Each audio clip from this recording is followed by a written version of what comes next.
கிறிஸ்துவுக்குள் பிரியமான காலைக்கதை நிகழ்ச்சி நேயர்களே, மீண்டும் ஒரு விசை கூட இயேசுவின் நாமத்தில் உங்களோடு கூட இணைவதில் மிகுந்த மகிழ்ச்சி அடைகின்றேன். இந்த நாள் நமக்கு வருகிற வாக்குத்தத்தம் எங்க இருந்து சொன்னா, மத்தேயு 5ஆம் அதிகாரம் 7வது வசனம்.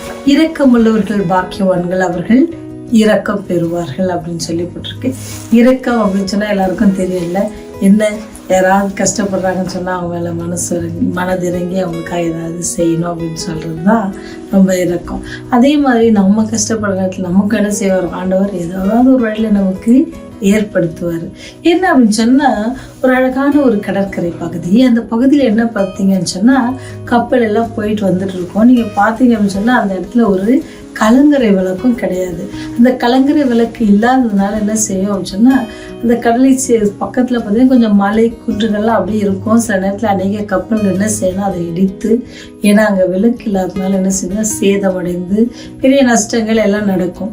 இந்த ஊர்லேருந்து இதுக்காக யாராவது கலங்கரை விளக்கம் வச்சுருக்காங்கன்னா அது கலங்கரை விளக்கு வைக்கலை. ஆனாலும் என்ன செஞ்சேன்னா, அந்த கலங்கரை விளக்கம் என்ன பண்ணுச்சு அப்படின்னு சொன்னால், அங்கே இல்லாத அன்றைக்கி சேதத்தினால யாராவது முன் வருவாங்களான்னு பார்த்தா யாருமே அங்கே முன் வரல. அப்படி முன் வரல, யாருக்குமே ஒரு இறக்கலாத. ஆனால் நிறைய பேர் அந்த சுற்றி நிறைய பேர் கிராமங்கள் இருக்குது, எல்லாம் வாழ்ந்துட்டு இருக்காங்க. கடற்கரை பகுதியில் அநேகர் வாழ்ந்துட்டு இருக்காங்க. அங்கே ஒரு விதவை பெண் என்ன செஞ்சாங்கன்னு சொன்னால், அன்றாட வேலைக்காக ஒரு விதவை பெண் என்ன செய்யறாங்க அப்படின்னு சொன்னா, அன்றாட வேலைக்காக செல்லுகிற ஒரு பெண்மணி. அந்த பெண்மணி என்ன செஞ்சாங்கன்னா, இப்படி ஒரு சேதம் நடக்குது, இதுக்கு ஏதாவது செய்யணும் அப்படின்னு சொல்லி அவங்க என்ன செஞ்சாங்கன்னா மனசுல யோசித்தாங்க. அப்படி யோசித்து என்ன செஞ்சாங்க அப்படின்னு சொன்னா, அவங்களுக்கு கிடைச்ச சின்ன தினக்கூலி அந்த என்ன செஞ்சாங்கன்னா, கொஞ்சம் காசு எடுத்து ஒரு விளக்கு வாங்கினாங்க. அந்த விளக்கு வாங்கி என்ன செய்யணும், ஒரு பெரிய சிகப்பு பேப்பரை வச்சு என்ன ஒரு கூடைக்குள்ளே வச்சு என்ன செஞ்சாங்கன்னா, அந்த எந்த கல் ரொம்ப அதிகமாக இடிப்படுதோ, எது ரொம்ப முன்னாடி இருக்க அந்த குன்று மேலே என்ன செஞ்சாங்களாம், வச்சாங்களாம். அது வச்சதுலேருந்து என்ன செஞ்சாங்க அப்படின்னு பார்த்தீங்கன்னா, அநேக என்னது அந்த ஆபத்துலேருந்து தப்பித்தாங்களாம். யாருக்கும் என்ன இல்லை, யாருடைய கப்பல்களும் சேதமடையாமல் காக்கப்பட்டுச்சு. பார்த்தீங்களா, ஒரு ரொம்ப பெரிய வசதியான ஒரு மனுஷி இல்லை, அவங்க ஒரு விதவை, யாரும் அவங்களுக்கு கூட துணைக்கு கூட ஆள் இல்லை.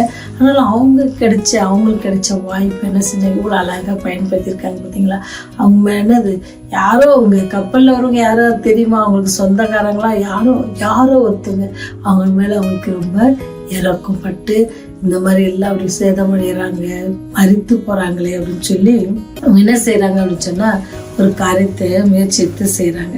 அதனால தான். ஆனால் நினச்சி பாருங்கள், அவங்க யார்கிட்டையும் சொன்னாங்கன்னா கிடையாது.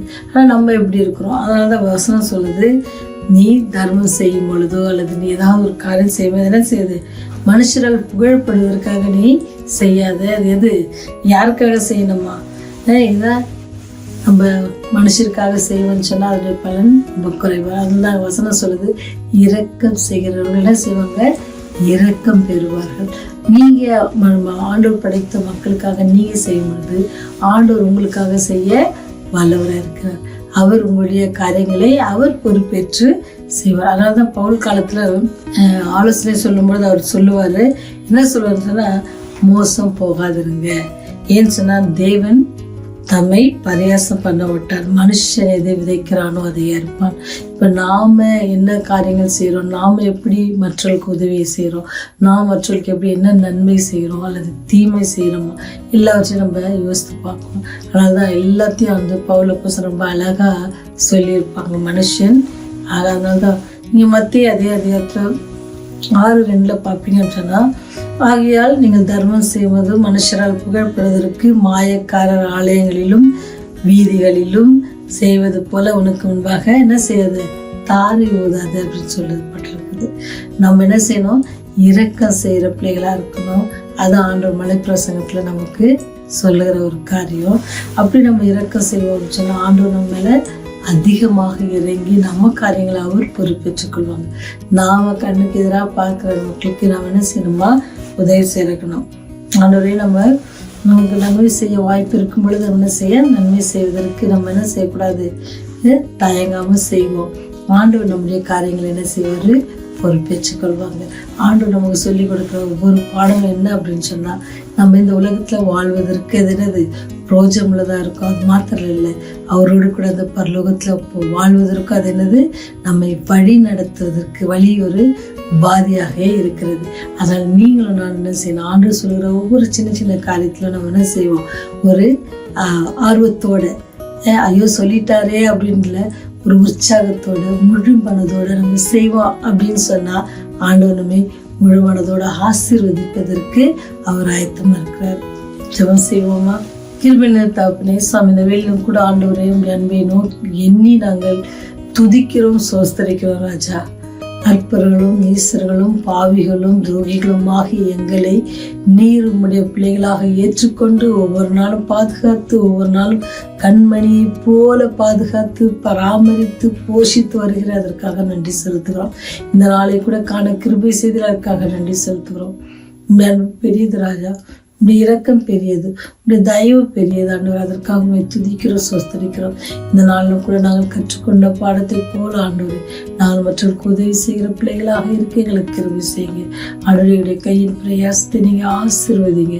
நாங்கள் கைட்டு செய்கிற வேலைகளை நாங்கள் ஆசீர்வதிக்கப்படவும், எங்கள் நிமித்தம் அநேகர் ஆசீர்வதிக்கப்படவும் நீங்கள் கிருபை செய்யுங்க. சாமி, பாவிகளாகி எங்களுடைய பாவங்களை தயவை ஒரு விசை கூட அந்த கல்வாரி சிலுவையில் சிந்த ரத்தத்தினால் எங்களை மன்னித்து கழுவி பரிசுத்தப்படுத்தி ராஜ்யத்துக்கு ஏற்ற பிள்ளைகளை மாற்றியமாய் இயேசுவின் வழியை ஜெபிக்கிறோம் ஜீவனுள்ள நல்ல தகப்பனே.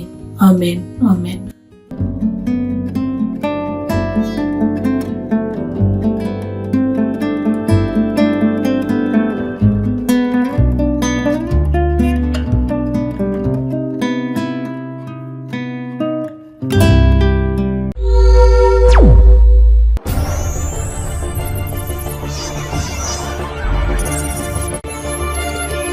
நீங்கள் பார்த்துக் கொண்டிருப்பது உங்கள் ரிவைவல் டிவி.